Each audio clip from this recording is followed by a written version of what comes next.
सफल हेलानी US-09 उत्क्षेपण यांत्रिक त्रुटि जोगु मारिला फेल।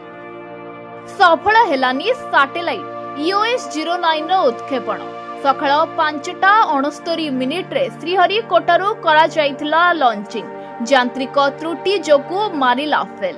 सूचना देले इसरो मुख्य वी नारायण। हाँ आज्ञा, इसरो एहार 101तम मिशन PSLV-C61 रविवार सकाळ 5:69 मिनिट्रे श्रीहरिकोटार सतीश धवन महाकाशर केन्द्ररू उत्क्षेपण करितला।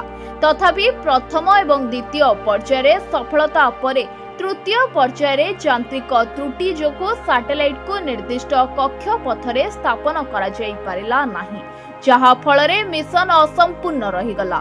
इसरो अध्यक्ष डॉक्टर वी नारायण निश्चित करिसंति जे तृतीय पर्यायर कार्य समय एक समस्या देखा देइथिला, जहा फलरे मिशन समाप्त होई पारिला नाही।